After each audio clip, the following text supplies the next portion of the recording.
अब चुप भी हो जा शैतान, नहीं तो तुझे सियार के मांद में फेंक दूंगी। यह सुनकर सियार बहुत खुश होता है। बच्चा चुप नहीं हो रहा है, अब तो जरूर यह बच्चे को मेरी मांद में डालने आएगी। वाह, शिकार तो खुद ही मेरे पास आने वाला है। फिर मैं भला यहाँ क्यों खड़ा रहूं? चलकर अपनी मांद में आराम करता हूँ। मध्य प्रदेश के जंगल में एक सियार रहता था। वह बहुत ही आलसी और कामचोर था। वो दिन भर अपनी मांद में ही पड़ा रहता था। उसके आलसपन से उसकी पत्नी भी उससे परेशान ही रहती थी। बच्चों के लिए खाना भी उसके पत्नी को ही लाना पड़ता था। लेकिन ऐसा कितने दिनों तक चलता। एक दिन उसकी पत्नी उस पर चिल्लाई, बस अब बहुत हो चुका, या तो आप शिकार करने जाइए या मैं ही अपने मायके चली जाती हूँ। बेचारा सियार ठंडी जमीन पर लेटकर बहुत ही अच्छा सपना देख रहा था। सियारिन के फटकार से उसके सपने का कबाड़ा हो गया। कितना अच्छा सपना देख रहा था, थोड़ा और सो लेने देती तो क्या घट जाता तुम्हारा। सत्यानाश कर दी मेरे सपने का। बस सपने ही देखो और कोई काम धंधा तो है नहीं तुम्हें। लास्ट बार समझा रही हूँ, शिकार करने जाते हो कि मैं अपने मायके जाऊं। ठीक है भाग्यवान, जाता हूँ। तुम तो नहा धोकर मेरे पीछे ही पड़ गई हो, जब देखो तब कोसती रहती हो। आज तो मैं शिकार करके ही आऊंगा। यह कहकर सियार निकल पड़ा। सुनो, इंसानों की बस्ती की ओर मत जाना, वह तुम्हें देखेंगे तो डंडों से मार के खदेड़ देंगे। यह सुनते ही सियार की आंखें चमक उठी। वह तेवर में आकर बोला, रोज रोज ताना देती रहती हो, अब तो मैं इंसान का ही शिकार करके लाऊंगा। ऐसा बोलकर सियार बस्ती की ओर चल पड़ा। थोड़े ही देर में सियार बस्ती के समीप पहुंच जाता है, परंतु बस्ती में घुसने की उसकी हिम्मत नहीं हो रही थी। सियारिन से बोल तो दिया हूँ, परंतु इंसानों का शिकार करना किसी चुनौती से कम नहीं है। सुना हूँ कि वह हम सियारों को पकड़ लेते हैं तो बहुत मारते हैं, और बिना शिकार लिए घर जाना खतरे से खाली नहीं है। सियारिन गुस्से में है, हो ना हो वह आज मेरा ही शिकार न कर दे। ऐसा करता हूँ, थोड़ा देर इंतजार कर लेता हूँ। जब बस्ती शांत हो जाए तब अंदर जाऊंगा। वहां चूहा बिल्ली जैसे कुछ ना कुछ तो मिल ही जाएगा। कुछ ही देर में मौका देखकर जब सियार को लगा कि खतरा टल गया है, सियार बहुत ही सावधानी से बस्ती में दाखिल हुआ। जब वह चलते चलते एक घर के करीब से गुजर रहा था तो उस घर से किसी बच्चे की रोने की आवाज आ रही थी। वह सियार वही दुबककर छिप गया और सुनने लगा कि घर में बच्चे के अलावा और कोई है या नहीं। अब चुप भी हो जा शैतान, नहीं तो तुझे सियार के मांद में फेंक दूंगी। यह सुनकर सियार बहुत खुश होता है। इधर बच्चा था कि चुप होने का नाम ही नहीं ले रहा था। बच्चा चुप नहीं हो रहा है, अब तो जरूर यह बच्चे को मेरी मांद में डालने आएगी। वाह, शिकार तो खुद ही मेरे पास आने वाला है। फिर मैं भला यहाँ क्यों खड़ा रहूं? चलकर अपनी मांद में आराम करता हूँ। ऐसा सोचकर सियार अपनी मांद की तरफ लौट गया।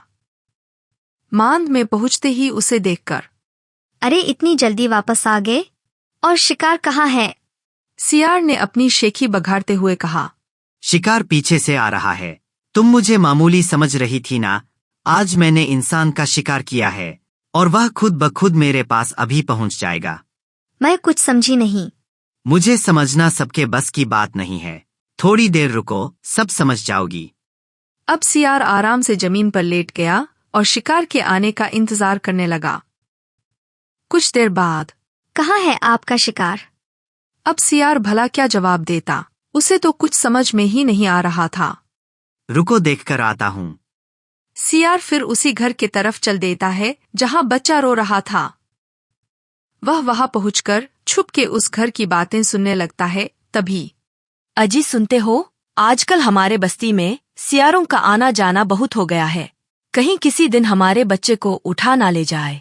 आप जरा बाहर देख कर आइए, कहीं कोई सियार तो नहीं घूम रहा है। हाँ, ठीक ही कह रही हो, मैं अभी देख कर आता हूँ। यदि सियार दिख गया तो उसे जिंदा नहीं छोड़ूंगा। यह बात सुनते ही सियार की पेंट गीली हो गई और वह पलक झपकते ही वहां से 9-2-11 हो गया। भागते भागते सियार अपने मांद में पहुंचता है। उसे ऐसे घबराए देख सियारिन ने पूछा, क्या हुआ जी, ऐसे भागते हुए क्यों आ रहे हो? अरे बात मत करो, आज तो मरते मरते बचा हूँ। यह इंसान भी बड़े विचित्र होते हैं, कहते कुछ और हैं और करते कुछ और हैं। क्या मतलब है आपका? मैं कुछ समझी नहीं, मुझे पूरी बात तो बताओ।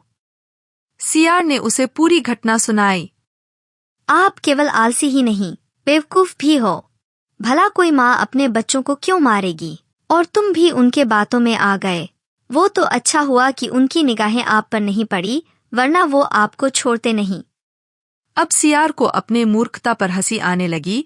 फिर दोबारा कभी वह उस बस्ती के तरफ नहीं गया।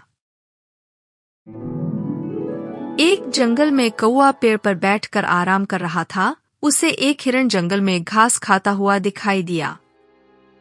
हिरण को देखकर उसे बातें करने की इच्छा हुई और वह बोला, कैसे हो हिरण भाई? मैं तो ठीक हूँ, लेकिन तुम क्यों पूछ रहे हो? मैं बहुत दिनों से तुम्हें यहाँ आते देख रहा हूँ। तुम मुझे बहुत अच्छे लगते हो। क्या तुम मुझसे दोस्ती करोगे? हाँ, क्यों नहीं, मैं तुमसे अवश्य दोस्ती करूँगा। आ जाओ, मेरी पीठ पर बैठ जाओ, मैं तुम्हें घुमाने ले चलता हूँ। कौवा हिरण की पीठ पर बैठ जाता है। अब हिरण तेजी से दौड़ने लगता है, जिससे कौवे को बहुत मजा आता है। भाई, मुझे उड़ने में मजा आता था, लेकिन जमीन पर दौड़ने का अलग ही मजा है। उस दिन से हिरण कौवे को दिन भर अपनी पीठ पर बैठाकर दौड़ता रहता था। उसके बाद दोनों उसी पेड़ के नीचे आकर बैठ जाते। दोनों कुछ देर बातें करते। फिर शाम के समय हिरण अपने झुंड में वापस चला जाता। एक दिन जब हिरण अपने झुंड में वापस जा रहा था तो एक सियार उसे देखता है। हिरण को देखते ही सियार के मुंह में पानी आ जाता है। सियार मन ही मन सोचता है, अगर ये हिरण मुझे खाने को मिल जाए तो इसे कई दिनों तक खाता रहूंगा और मुझे किसी दूसरे जानवर की भी जरूरत नहीं पड़ेगी। लेकिन इसे पकड़ूं कैसे? यह तो बहुत तेज है, तेजी से भागकर निकल जाएगा। सियार एक योजना बनाता है कि किसी तरह इस हिरण से दोस्ती की जाए। अगले दिन हिरण जब कौवे से मिलने जा रहा था, रास्ते में उसे सियार ने रोका। सियार को देख हिरण डर गया। फिर सियार बोला, डरो नहीं भाई, मैं तो तुमसे दोस्ती करना चाह रहा था। नहीं भाई, हमारी तुम्हारी कभी दोस्ती नहीं हो सकती। तुम हमारे शत्रु हो और हमारे भक्षक भी। मौका मिलते ही तुम मुझे अपना शिकार बना लोगे। नहीं भाई, मैं वैसा नहीं हूँ। मैं तुम्हारे साथ कभी विश्वासघात नहीं करूँगा, मेरा विश्वास करो। अभी दोनों बात कर ही रहे थे कि वहाँ हिरण का दोस्त कौवा आ जाता है। अरे भाई, आज ये तुम्हारे साथ में कौन है? ये सियार मुझसे दोस्ती करना चाहता है। भला शत्रु से भी कभी दोस्ती हो सकती है? ऐसी गलती कभी मत करना।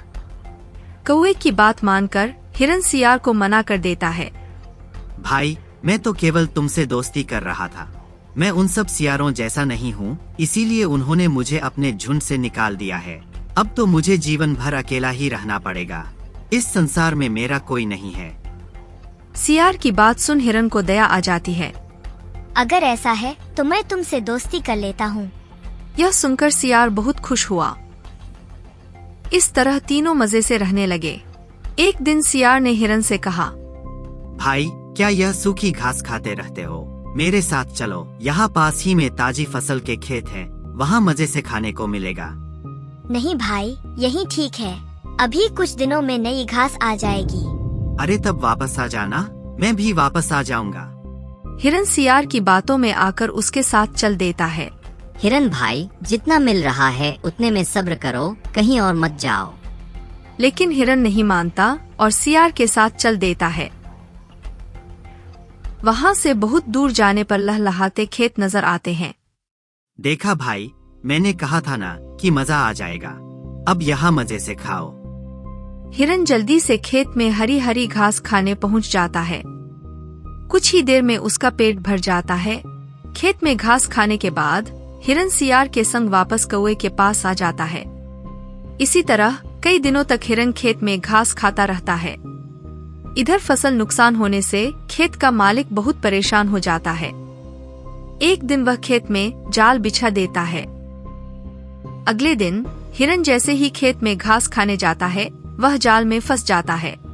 अरे सियार भाई, मुझे बचाओ, मैं फंस गया हूँ। कुछ देर आवाज देने पर सियार वहाँ आ पहुँचता है। हिरण को फंसा देखकर सियार सोचता है, अब यह हिरण यहाँ से भाग तो पाएगा नहीं, रात को इस पर हमला कर दूंगा।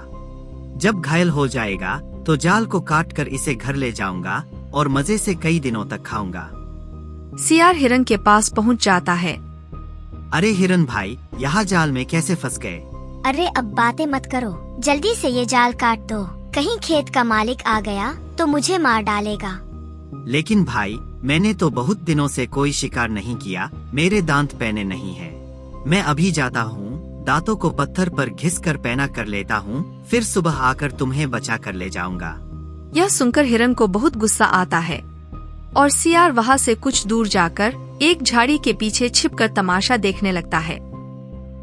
इधर कौवा जब देखता है शाम होने को है और हिरन वापस नहीं आया, तो वह उसे देखने पहुंच जाता है।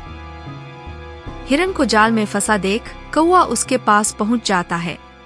हिरन भाई, मैंने मना किया था यहाँ आने को, और वो तुम्हारा दोस्त कहाँ है? नाम मत लो उसका, वह तो बहाना बना कर चला गया। तुम यह जाल काट दो भाई, ताकि मैं निकल सकूं। भाई, मेरी चोंच से यह जाल नहीं कटेगा। तुम एक काम करो, यहाँ ऐसे सांस रोक कर पड़े रहो जैसे मर गए हो। पेट को बाहर तक फुला लो और जब मैं शोर मचाऊं तब भाग लेना। हिरन ने ऐसा ही किया। कुछ देर में किसान खेत में आया। उसने देखा हिरन मरा पड़ा है। यह देखकर उसने जाल खोल दिया। वह जाल को समेटकर एक ओर रखने चल देता है। उसी समय कौवा तेजी से चिल्लाने लगता है। कौवे की आवाज सुनकर हिरन तेजी से भाग जाता है। किसान पलटकर देखता है तो वह एक डंडा फेंक कर हिरन को मारता है, परंतु हिरन तो भाग जाता है, लेकिन डंडा झाड़ी में छिपे सियार के सर पर लग जाता है। डंडा लगते ही सियार वहीं मर जाता है। यह देखकर कौवा और हिरन बहुत खुश होते हैं। दोनों अपने पेड़ के नीचे वापस आ जाते हैं। भाई, मैं इसीलिए कह रहा था, शत्रु जाति से कभी दोस्ती नहीं करनी चाहिए।